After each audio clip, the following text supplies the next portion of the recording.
Hey everybody, welcome back to our video, and we're on part 3 right now of our series on why judo pins work. We've gone over spinal control, and we've gone over the concept of sag, hug, and contour.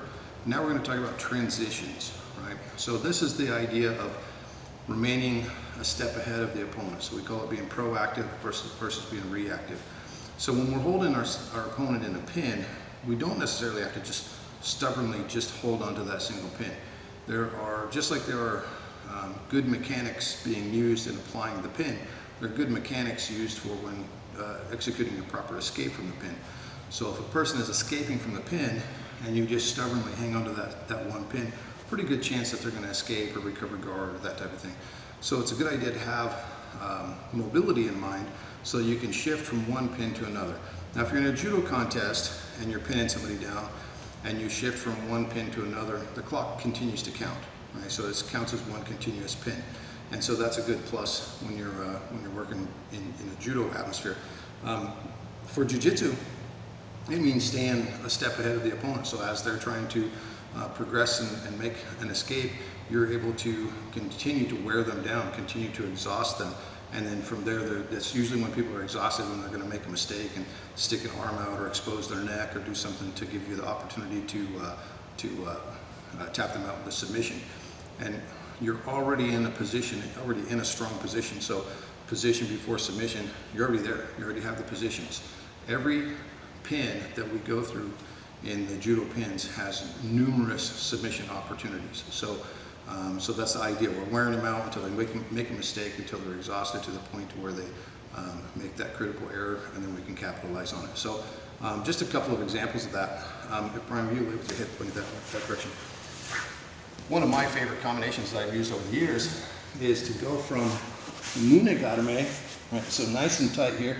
When Brian starts to wiggle and he gets his frame, he starts to make this frame right here, he's getting ready to shrimp, right? So he's going to shrimp and he's going to recover guard. So how we stop that is I slide my knee along his body line right here and bring his elbow back up. So I call it stealing the frame. So once he's here, I slide that knee up. Now, normally I'm going to hold on to the arm, but I'm just kind of showing how my knee actually pushes his arm out of the way. Now I can secure the arm, right? So from here, I'll go back to the uki-gatame. So as he's starting to facilitate his escape from this, I go back, I control his head again, right? So I get back in here nice and tight. I kind of stole his frame. He can't get that in my hip right away. He, of course, is going to wiggle until he can get that frame in there. Gets the frame in there, I steal it again, right?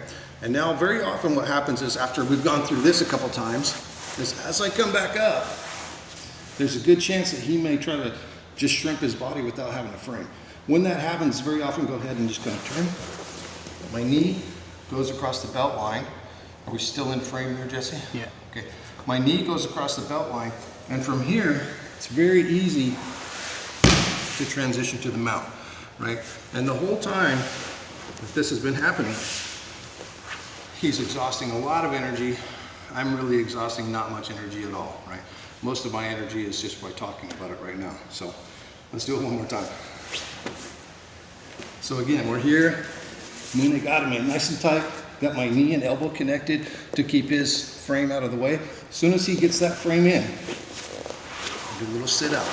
I collect his arm. I'm contouring into position. I'm rolling my rib cage up into his diaphragm. How's that feel, Brian? Wonderful. Feels great, okay? So from here, I come back up, and I might go through that sequence a couple of times and hold the guy there. But most likely what's going to happen is he gets anxious, and he's going to try to shrimp from right here. And as he does, I just bring the knee across, almost like a knee in the belly position. In judo, it would be called uki-gatame, floating hold. And then I'm going to walk my fingers up, knee to the floor, secure my mount position. So in judo, that's called tate-shiho-gatame, meaning straddling four corners hold, right? So that's the concept of transitions. The reason why it works well for the top person and against the bottom person has a little bit to do with some other scientific things like gravity and friction and mobility, right? The gravity is my weight on top of him. That's working against him.